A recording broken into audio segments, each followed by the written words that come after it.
Estoy en el Evangelio de Mateo, capítulo 2.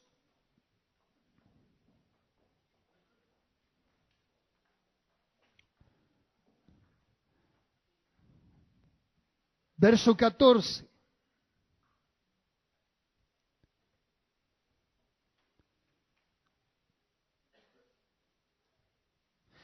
Podemos leer desde el verso 13 para ampliarle un poquito más el panorama.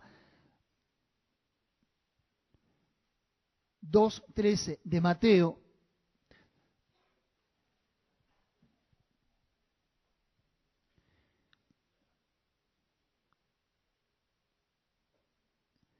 Dice, después que partieron ellos, he aquí un ángel del Señor apareció en sueños a José y dijo, levántate y toma al niño y a su madre, y huye a Egipto, y permanece allá hasta que yo diga. Porque acontecerá que Herodes buscará al niño para matarlo. Y él despertando tomó de noche al niño y a su madre y se fue a Egipto. Y estuvo allá hasta la muerte de Herodes, para que se cumpliese lo que dijo el Señor por medio del profeta cuando dijo, de Egipto llamé a mi hijo. Pero permítame en esta mañana utilizar esta expresión, el versículo 15. De Egipto llamé a mi hijo.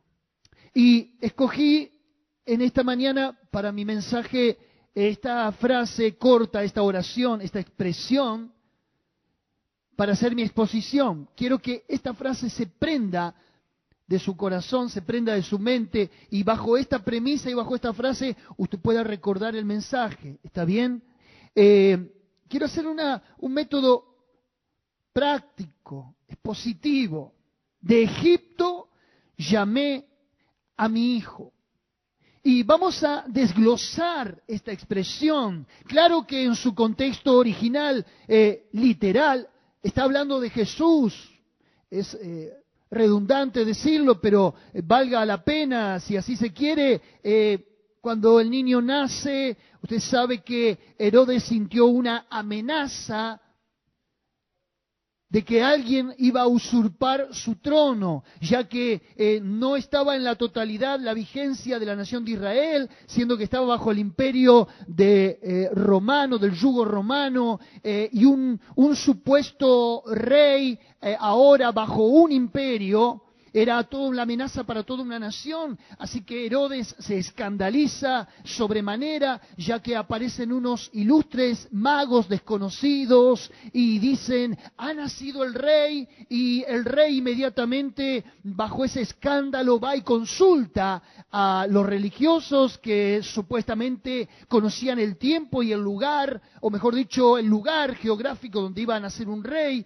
Herodes lo ve como una amenaza, manda a matar a todos los niños, pero como Dios que se anticipa a los tiempos y quiere preservar su plan redentor, su plan de salvación, envía un ángel a aquel hombre, a José, y le avisa lo que va a acontecer para que cuide al niño, ya que en ese niño converge todo el sistema redentor. Allí en ese niño no era un niño común, no era un niño más, es el niño que anticipa a Isaías, donde dice, porque niño nos es nacido, hijo nos es dado, y el principado sobre su hombro.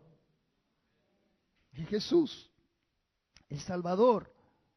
Y por un sueño, el ángel da el mensaje. Y ese mensaje es lo que cubre al niño, guarda al niño. Se trata de Jesús. José tiene que tomarlo, llevarlo a Egipto, resguardarlo allí, hasta después otra visión, otro sueño, verso 19. Pero después de muerto Herodes, he aquí un ángel del Señor apareció en sueños a José en Egipto, diciéndote, levántate, toma al niño y a su madre y vete a tierra de Israel, porque han muerto los que procuraban la muerte del niño. Entonces él se levantó y tomó al niño y a su madre y vino a tierra de Israel. El ángel le avisa para que se vaya, pero también el ángel le avisa para que vuelva. Algo extraordinario, a mi juicio. Pero déjeme en esta mañana explayarme sobre esta frase. De Egipto llamé a mi hijo. Y si nosotros tenemos que hablar de Egipto, tenemos mucha tela para cortar. ¿Por qué? Porque quiero hablar primero, o mi primer punto es Egipto como cultura. Y voy a ser muy breve, muy escueto con esto, pero quiero decirle que a lo largo de toda la Escritura, a lo largo de toda la Biblia, desde Génesis hasta Apocalipsis, Egipto es sinónimo y es figura del mundo.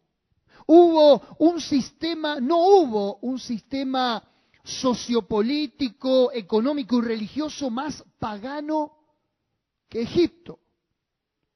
Hoy la numerología, la piramidología, la cábala, la astrología, el culto a los muertos, la momificación, son grandemente veneradas por sectores que practican los cultos y veneran los esotéricos, los ocultistas, todo lo que tiene que ver con esta cultura. Egipto está bíblicamente figurada por lo que es opuesto a Dios. Y casualmente Egipto representa el mundo, el sistema en el que vivimos. Ni hablar de su sistema económico. Dijimos el sistema pagano, esotérico, ocultista, opuesto a Dios. Pero ni hablar del sistema económico, ambicioso, de trata y explotación de personas, que lo vivió en carne propia el pueblo hebreo y que se ve plasmado hasta el día de hoy en sus construcciones, monumentos, esfinges. Hace 2 años un presidente fue depuesto, fue sacado mediante un golpe de Estado donde murieron cientos de egipcios, bajo un legado dictatorial, 40 años como presidente. Y aparentemente dejó impregnada su cultura desde la perspectiva y la óptica espiritual, pero aparentemente en la práctica y en el ejercicio predomina ese espíritu de explotación, la idolatría. Es interesante analizar Egipto desde el aspecto espiritual. Y llegué a la conclusión que Egipto, bíblicamente hablando, te da, pero también te quita. Decía de al lado, Egipto te da, pero también te quita. Y Egipto como figura del mundo te da, te ofrece, te contiene, pero también te esclaviza. Fue el socorro del hambre que le dio crédito a los patriarcas. Por ejemplo, lo vemos a Abraham junto con su esposa Sara. Cuando viene el hambre, dicen los primeros capítulos de Génesis, que ¿dónde desciende Abraham? A Egipto. Y note usted la expresión, descienden a Egipto. Ya que donde se encontraba Abraham estaba en un ascenso a nivel geográfico. Es que cada vez que uno se va al mundo a buscar socorro, a buscar soluciones que de otro modo en la fe no encuentra, implícitamente desciende. El que tiene oído para oír, oiga. ¿De dónde vendrá mi socorro?, decía David. Mi socorro no viene de lo que está abajo, viene de lo que está arriba. Alzaré mis ojos a los montes, de donde vendrá mi socorro. Mi socorro viene de Jehová de los ejércitos, que hizo los cielos y la tierra.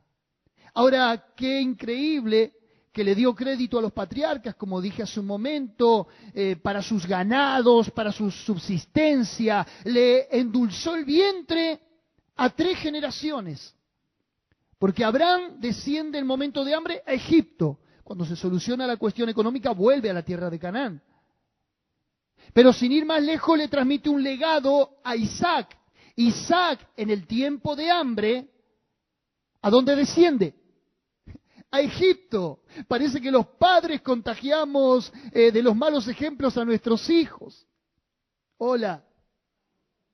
Vale decir que todo lo que hagamos bien, ellos lo van a terminar haciendo bien, como un legado, como una herencia espiritual que le dejamos, pero lo que nosotros hagamos mal, también ellos lo volverán a repetir. Es esa ley inquebrantable de la siembra y la cosecha, de la causa y del efecto, o llámelo como quiera, en otros términos. Pero quiero decirle algo más. Abraham descendió a Egipto, Isaac descendió a Egipto, y Jacob desciende. Vale decir que un legado espiritual, una maldición, una desobediencia, un acto errático que podamos cometer en función a Dios, no solamente puede afectar a nuestros hijos, sino también a nuestros nietos. Abraham descendió a Egipto, Isaac descendió a Egipto, y en tiempo de hambre también Jacob descendió a Egipto. Dígale al lado, cuidado con Egipto. Se te pega Egipto. Ahora, qué interesante que tenemos que ser honestos y Egipto le sacó el hambre a 3 generaciones. ¿Verdad que sí? Porque Egipto te da, pero Egipto te quita. ¿Y en función a qué digo que te quita? Que 3 generaciones solucionaron su problema económico, pero se la cobró con 10 generaciones, esto es 430 años de esclavitud el pueblo de Israel en Egipto. Aquellos que conocen el contexto bíblico van a analizar lo que estoy diciendo y es profundo. 3 generaciones piden, pero 10 generaciones tienen que devolver. Ya que desde que entra José hasta el libertador Moisés hay 10 generaciones, teniendo en cuenta que una generación equivale a 40 años, donde se va renovando y donde se va renovando. ¿Cuántos años estuvo esclavo en Egipto Israel? 400 años. Parece el Fondo Monetario, ¿vio? Te da para que salgas del paso, pero después te embargas generaciones.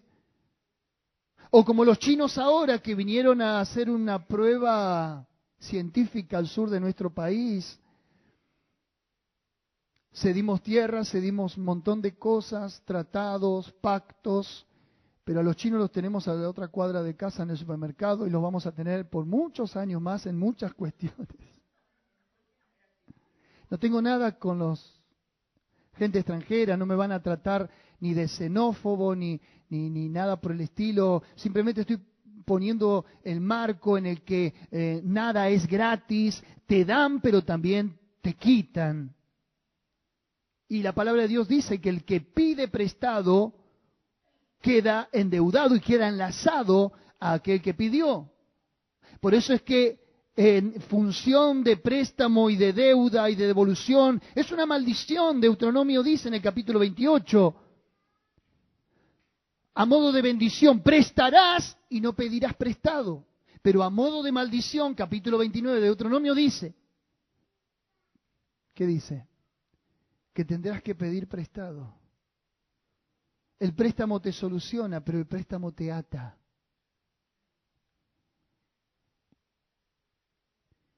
Egipto es así.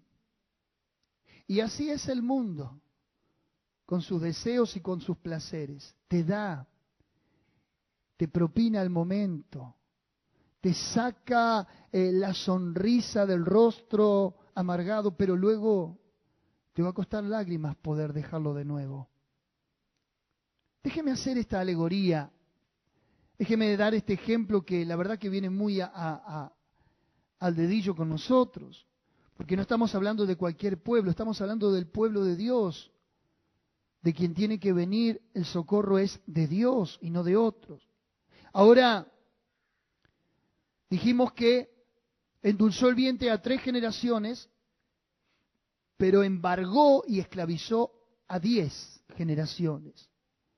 Al hijo pródigo también lo contuvo el mundo, pongámoslo en términos figurados, Egipto.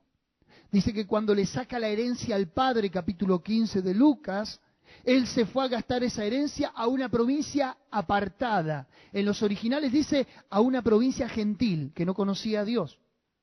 ¿Lo contuvo al hijo pródigo esa provincia apartada? Sí.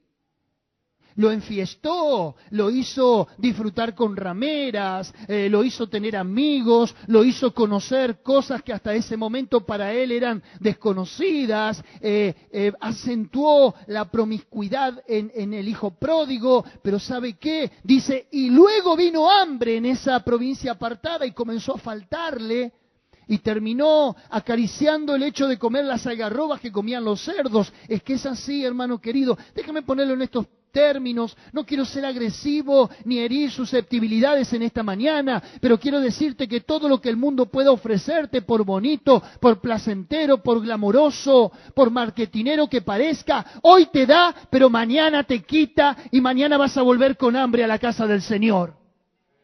Ahora en la casa del Padre hay pan. Termina diciendo nuestro relato del hijo pródigo. Hermanos queridos, Egipto te da, pero Egipto te quita también. Volvamos al texto. Dice, capítulo 2, verso 15, de Egipto llamé a mi hijo. Y menos mal que de Egipto Dios nos llama. Menos mal que de Egipto Dios nos saca. Menos mal que en Egipto Dios se acuerda de nosotros.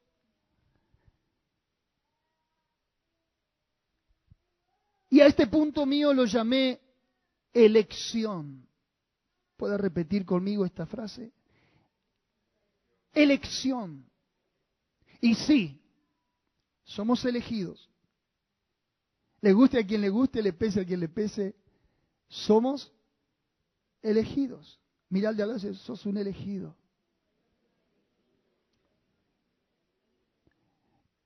Y puede sonar a pedantería, pero somos elegidos. Y cuando hablo de la palabra elección, si me tengo que remitir al original de esta palabra, habla en su originalidad, la etimología, de entrever algo y escoger y elegir y sacar algo. Vale decir que entre mucha gente, entre mucha familia, entre mucho pariente, entre mucho vecindario, Dios te eligió. Y ahora parecería algo peyorativo, fanfarrón, pedante, decir, bueno, soy el elegido de Dios.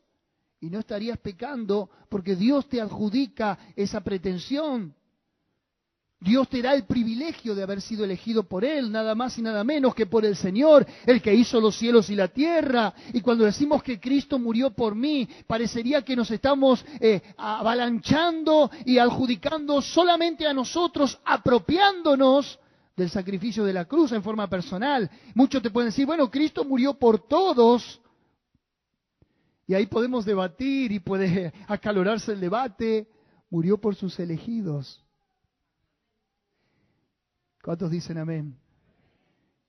Vaya conmigo a Mateo, simplemente para dar un manto de referencia. Mateo capítulo 1, de vuelta a la página, ahí nomás, verso 21, dice, y dará a luz un hijo, y llamarás su nombre Jesús, porque Él salvará, ¿a quién? ¿A quién? A su pueblo de sus. Pero diga conmigo, su pueblo. ¿Y su pueblo quiénes son? ¿Quiénes? ¿Quiénes? Los elegidos. Ah, ¿ve que estaba respondiendo mal? Entonces cuando Dios dice, de Egipto llamé a mi hijo, ahí estaba yo. ¿Cuántos estaban en Egipto? ¿Cuántos eran esclavos por naturaleza? Y claro, la lectura sería de este modo, del mundo llamé a mi hijo. Lo pongo en estos términos, Dios es el que llama. Y si estás aquí en la iglesia o en el evangelio, o hoy te trajeron aún a los apurones, a los empujones para que entres, quiero decirte que si estás aquí es porque Él te eligió. Nada acontece al azar en el gran diseño de Dios, nada acontece sino mediante una especulación previa una elección previa que Dios hace. No está en nosotros, grábatelo en la cabeza, no está en nosotros la facultad de elegirlo o no a Él. ¿Elijo a Dios? No, no lo elijo. ¿Lo acepto? No, no lo acepto. No, hermanos queridos, no existe tal libre albedrío en nosotros. ¿Podemos resistir? Sí, podemos resistir. ¿Podemos combatir con Dios? Sí, pero los que han combatido con Dios no les ha ido tan bien. Así que yo le aconsejo que en esta mañana ate el pañuelo blanco y levante bandera de rendición, porque con Dios no se puede pelear. Cuando Pablo quiso pelear con Jesús, él le dijo, dura cosa te es dar coces contra el aguijón. Y está poniendo la figura del buey que quiere empacarse en contra del arado y que comienza a tirar patadas atrás, pero se olvida de que el arado tiene una punta hecha de madera que se llama aguijón, y cuando el buey patea se pincha, así que se queda en el molde. No pelees contra Dios, porque a quien ha peleado con Dios nunca le ha ido bien. ¿Cuántos levantan bandera blanca? Dicen, me rindo. Cuando se trata de salvación, hermanos queridos, no está en nosotros la facultad de elegirla o no. Si Dios te la dio y Dios te está llamando, ríndete a Él. No podemos escoger nosotros tal o semejante privilegio para decir, no, no quiero la salvación, o quiero ser salvo. No depende ni del que quiere, ni del que pide, sino de Dios que tiene misericordia. Pongámoslo en estos términos, ilustrando con la muerte de Lázaro. Juan capítulo 11. Todos conocen la historia del muerto Lázaro. ¿Podía Lázaro, que estaba confinado en una tumba, atado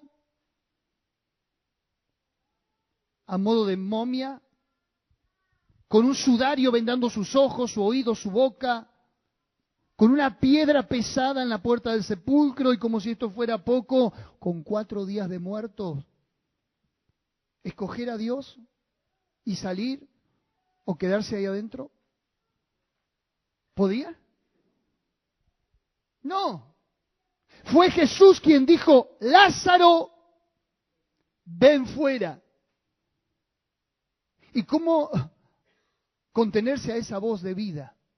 ¿Cómo contenerse a Dios tronando desde los cielos sobre un simple mortal? Lázaro, ven fuera, le dijo Jesús. Pero si somos honestos con el mensaje, ¿quién es lo que está llamando a Lázaro? Es Jesús. Y según Efesios capítulo 2, nosotros estábamos muertos en delitos y pecados. ¿Cuántos Lázaros había? A ver. Y un muerto, como los que están en Efesios, en delitos y pecados, ¿puede salir de ese estado de mortandad por sí mismo? Imposible, según las leyes naturales. Lázaro podía salir de allí putrefacto 4 días, con olor. Sus hermanas dijeron, ya hiede, a menos que haya sido por la boca de Dios, por la buena voluntad de Dios, por la salvación que Dios le otorgó. Nosotros estábamos igual que ese hombre. De Egipto llamé a mi hijo.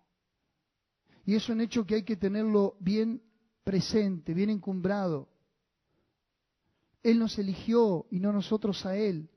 ¿Y por qué no elige a todo el mundo entonces? Y ese no es asunto tuyo ni mío, es asunto de Dios. Y su gracia ha sido sobre mí, y yo no me voy a poner a cuestionar a Dios. Señor, ¿por qué no salvas al vecino también? Yo le voy a predicar, pero si él se arrepiente o no, será cuestión de Dios. Eso no nos hace a nosotros que no le prediquemos ni le anunciemos a la gente. Dios sabrá a quién salvar. Nosotros tenemos la gran comisión de anunciar que Jesucristo es el Señor de todas las cosas. De Egipto llamé a mi hijo, lo elegí, lo aparté, lo escogí, lo busqué. Y esto es lo maravilloso, que Él nos buscó a nosotros. Hay esa idea metida en nuestra cultura, en nuestra sociedad y aún dentro de el mismo gueto evangélico, de que, no, estoy apartado ahora, no estoy yendo a la iglesia, de tomar tan livianamente las cosas de Dios, de tomar muy livianamente la palabra salvación, salvo, aceptar a Jesús y tantas otras cosas que forman parte de nuestro lenguaje, pero que no le hemos dado la seriedad que merece. ¿Cuántos son salvos aquí? A ver. Hace algunos mensajes atrás hablé de estar seguro de la salvación. Pablo dijo, estoy seguro, hablando de la salvación, que ni lo alto ni lo profundo, ni la vida ni la muerte, ni ángeles ni potestades, ni lo presente ni lo porvenir, ni peligro, ni hambre, ni espada, nada me separará del amor de Dios que es en Cristo Jesús, Señor nuestro.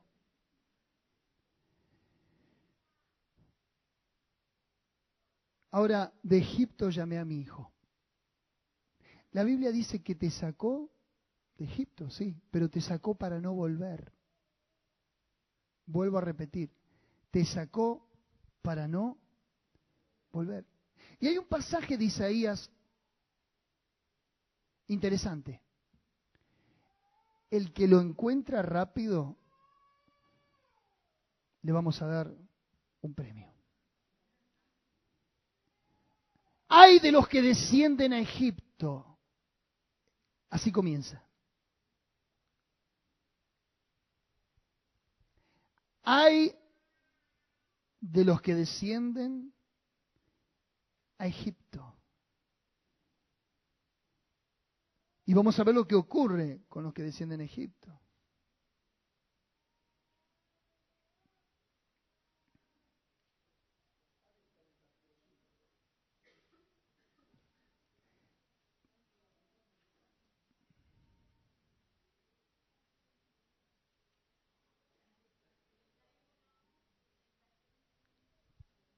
Versículo.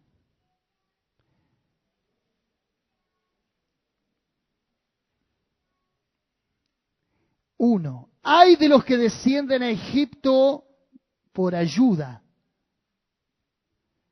¿Quién dijo 31? No, pero ya participó ella en otro. Por ayuda. Y confían en caballos.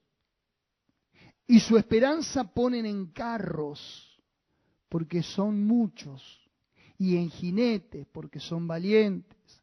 Y no miran al Santo de Israel, ni buscan a Jehová.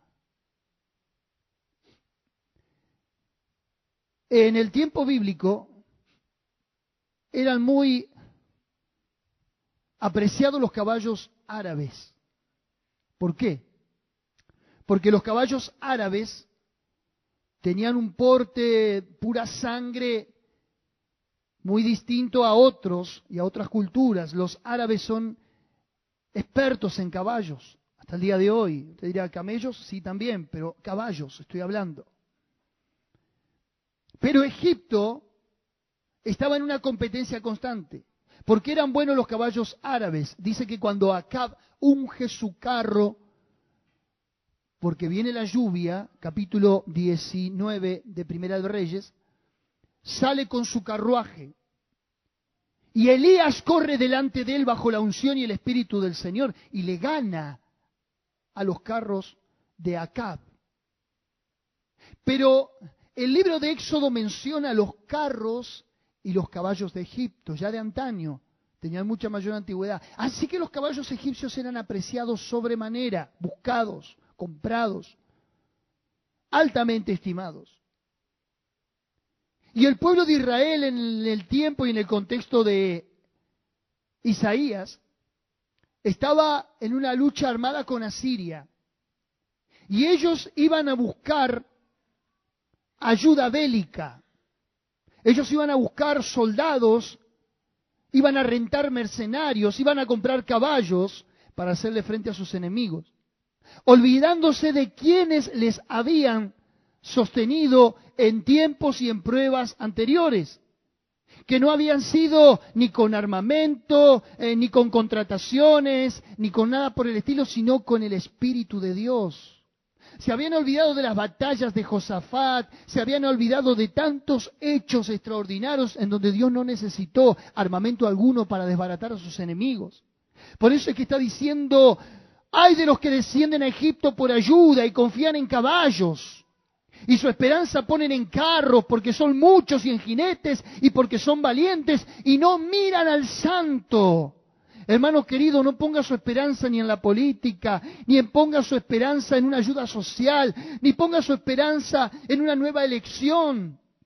Ponga su esperanza en Dios, mire a Dios desde los cielos, que es el que lo ha sostenido, es el que lo sostiene y es el que lo sostendrá.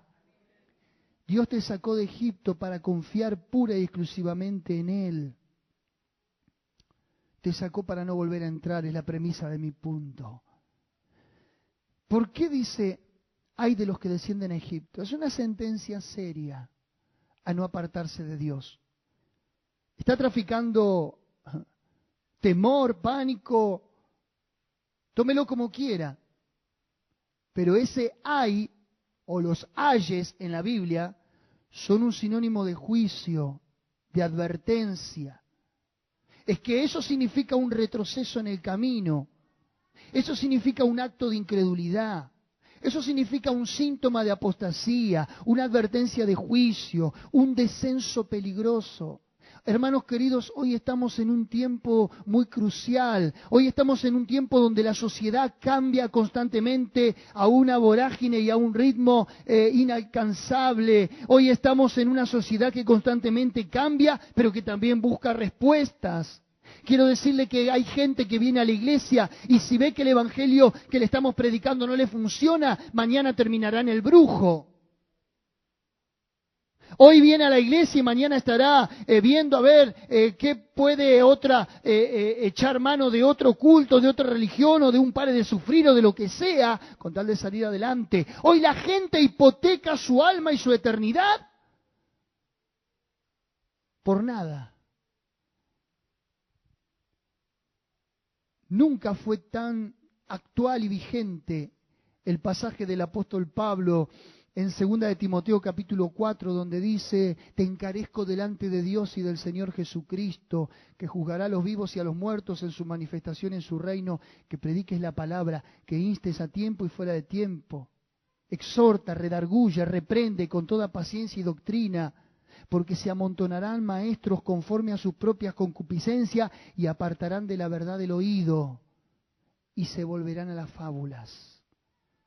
Estamos en un tiempo peligroso en función a la fe, en función a los principios cristianos, en función a los valores de la iglesia, que tiene que ser relevante para la sociedad. Hoy puede pasar, perdóneme la expresión tan criolla, tan vulgar, gato por liebre. Hoy uno no sabe si aquel de enfrente realmente es cristiano, tuvo un nuevo nacimiento, se convirtió al Señor, o es tan mundano como siempre lo fue. Hoy no podemos distinguir por el lenguaje, por el léxico, aún hasta por la manera de vestir, quiénes son los verdaderos hijos de Dios y quiénes no. Permítame ser redundante con esto, pero siempre pongo un ejemplo muy pintoresco y que a mí me apasiona. Es la ilustración de cristiano y de fiel cuando en el camino a la ciudad celestial, sin querer pasan por la calle que se llama la Feria de la Vanidad. Y dice que la gente se reía de sus atuendos, de su vestimenta, de su barba y hasta de su forma de hablar. ¿Sabe qué? En la Feria de la Vanidad fue donde lo encausaron a fiel y terminó muerto. Cristiano se salvó por la gracia de Dios. Quiero decirte que vas a tener que pagar un precio. Te estoy anticipando que cuando más te consagres, más enemigos vas a tener. Y quédate tranquilo que no van a ser los de afuera, sino los mismos de adentro de la iglesia, tus mismos enemigos. ¿Hay alguien ahí? ¿Se fueron todos?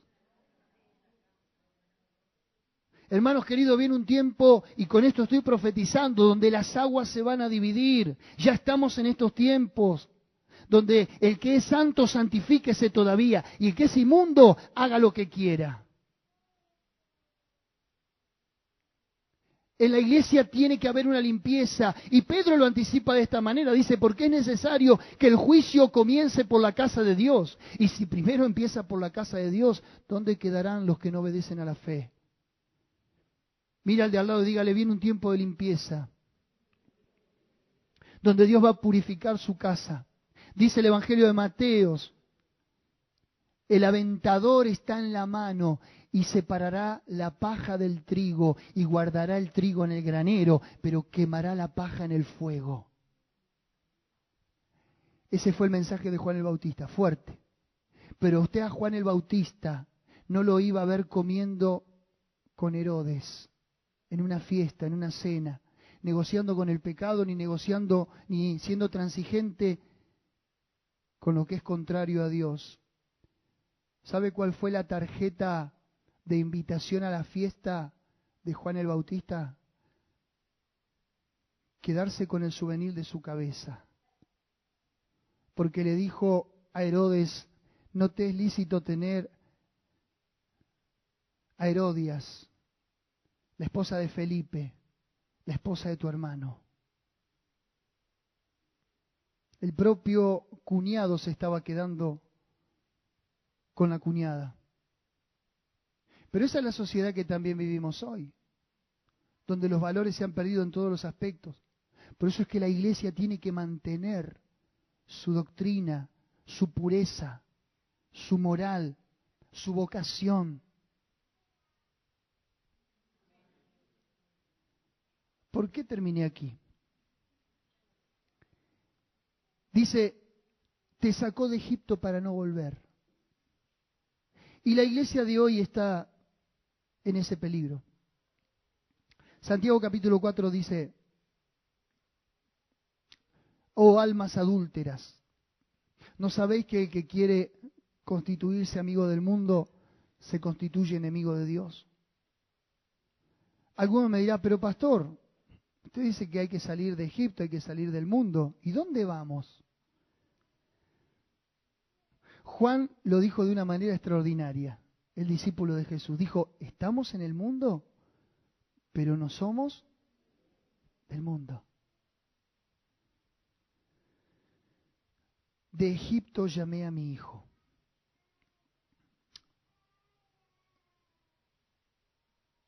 Y note usted que dice mi hijo. Es que Dios no llama a cualquier cosa.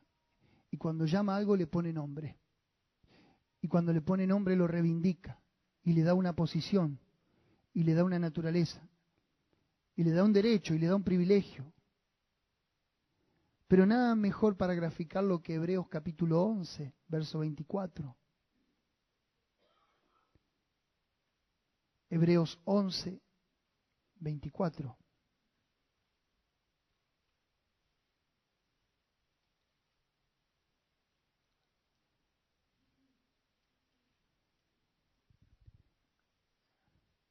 Por la fe Moisés, hecho ya grande, rehusó llamarse hijo de la hija de Faraón. A Moisés, Egipto le dio todo. Lo salvó, ¿se acuerda del río Nilo? Lo educó, lo formó. El tema es que Egipto te forma el estereotipo, valga la redundancia, estereotipo externo, la imagen. Pero Egipto se olvidó que dentro de las venas corría sangre hebrea y que podían cambiarlo y maquillarlo y hacerle esos peinados ostentosos que te hacían los egipcios. Pero no podían cambiar su corazón, que ya tenía el sello y la marca de Dios. Ahora, él rehusó llamarse hijo de la hija de Faraón. Verso 25. Y quiero que esto se grabe a fuego. Escogiendo antes ser maltratado con el pueblo de Dios, que gozar de los deleites temporales del pecado. ¿Qué escogió Moisés? Ser maltratado. Y mire que Moisés tenía privilegios dentro de Egipto porque él había sido prohijado por la hija de Faraón. Moisés podría haberse desentendido, haber dicho, sí, este es mi parentesco, este es el pueblo al que yo pertenezco, pero yo tengo ahora ciudadanía egipcia, residencia egipcia. Sí, soy hebreo de nacimiento, me tuvieron, pero en realidad me formaron los egipcios. Y el libro de los Hechos, bajo el discurso de Esteban, capítulo 7, nos arroja más luz, pero no lo vamos a buscar, yo se lo digo. Para eso estudio Biblia. Esteban es interesante lo que dice, porque él dice que Moisés fue preparado en toda arte y obra de los egipcios. ¿Sabe qué era Moisés? Arquitecto. El Talmud dice que Moisés peleó en Etiopía al mando de las fuerzas de Egipto, de Faraón, como comandante en jefe. O sea que fue arquitecto, fue soldado, general, estratega. Moisés fue una persona preparada, porque no fue un ciudadano más en Egipto, fue educado en el palacio de rey, del faraón. Dios usó a Egipto para formar a un futuro libertador. ¿Me está siguiendo? Si no, ¿cómo cree usted que un pastor de ovejas, como lo fue él en el desierto de Madián, podía conducir más de 600.000 hombres de a pie, sin contar mujeres, niños, bestias, durante 40 años? ¿Qué hombre incapacitado podía ejercer tamaño liderazgo, tamaño caudillo, sino un legislador, alguien preparado? Ahora, ¿qué dice el verso 25 de Hebreos? Que él escogió ser maltratado con el pueblo de Dios que gozar de los deleites temporales del pecado. Y ahí me gusta, porque Moisés está en un brete, al igual en el que usted puede estar usted y yo. Moisés está en una posición bisagra, o me voy para un lado o me voy para otro. Aquí tengo todo lo que el mundo me ofrece, sus privilegios, sus honores, sus reconocimientos. Y aquí de este lado, ¿qué tengo? Nada. Pero lo tengo todo. Siendo cristiano, usted tiene mucho que perder, muchísimo. Pero tiene mucho que ganar. Pero dice, teniendo por mayores riqueza, verso 26, el vituperio de Cristo, que los tesoros de los egipcios, porque tenía puesta la mirada en él, en el galardón. Moisés tenía riquezas futuras, tesoros por heredar en Egipto, seguro. Era una potencia, ya lo dije. Era la cultura del momento que hasta el día de hoy predomina fuertemente en las artes y en todo. A modo que se toma como ejemplo del mundo egipcio bajo su sistema. Pero dice que él tuvo por riqueza el vituperio de Cristo. Era su riqueza. Esta mañana me levanté cantando ese himno que dice: oh, yo siempre amaré esa cruz, y en sus triunfos mi gloria será. Y algún día, ¿qué te va a dar? Mi corona Jesús me dará.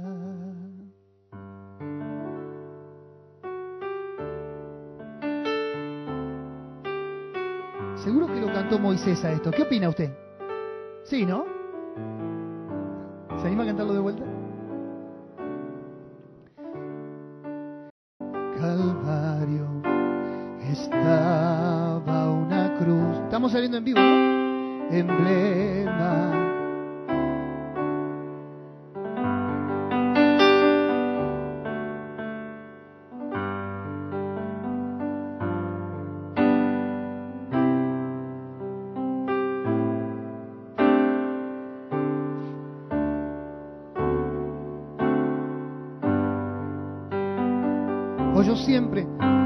yo siempre amaré esa cruz, en sus triunfos mi gloria será. Algún día mi corona Jesús me dará.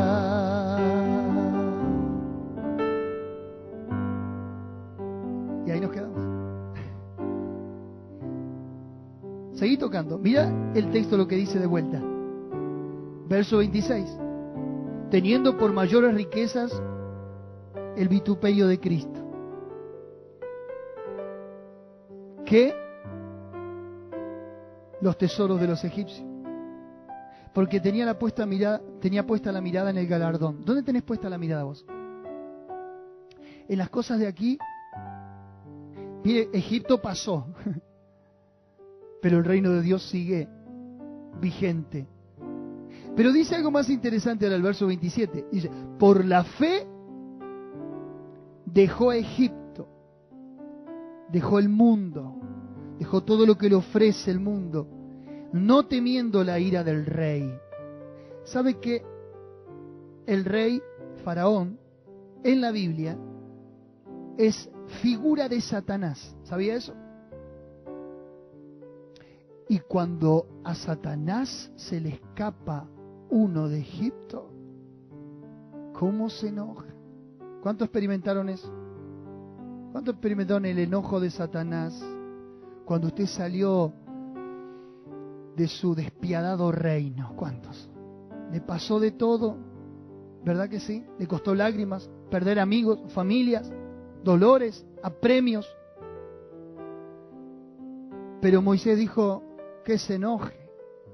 El diablo, si quiere endemoniarse, que haga lo que quiera. No temió a la ira del rey, porque se sostuvo como viendo al invisible. Se sostuvo mirando lo que no ve, al igual que nosotros. Alguien puede decir, ¿dónde está Dios? ¿Dónde está el que buscan? ¿Dónde está el que adoran? Acá no hay nadie. Sí, está en nuestro espíritu, está en nuestro corazón, está por medio de la fe. A quien amáis, dice Pedro, sin haberle visto. Cantamos una vez más. Oh, yo siempre amaré. Los vituperios de Cristo son la cruz.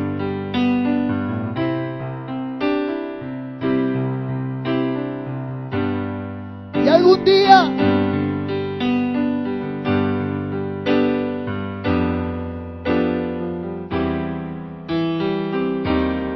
mi corona Jesús me dará. Una vez más. Oh, yo siempre esa cruz, sí, Señor, mi gloria será.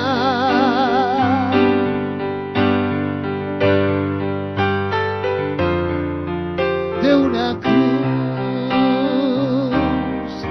mi corona.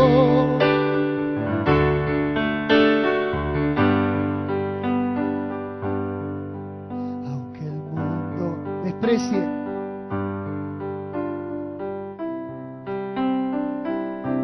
para mí tiene suma atracción, pues en ella el Cordero de Dios de mi alma. Vengan todos los músicos si quieren. Oh, yo siempre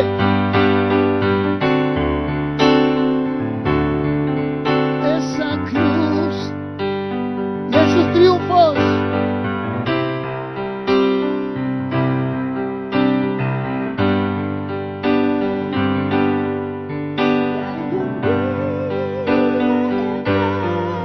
de una cruz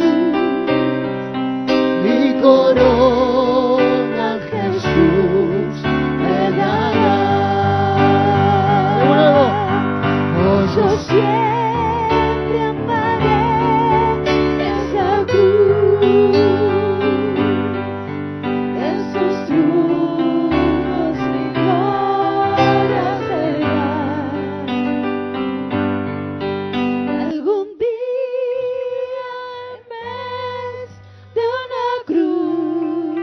corona, Jesús.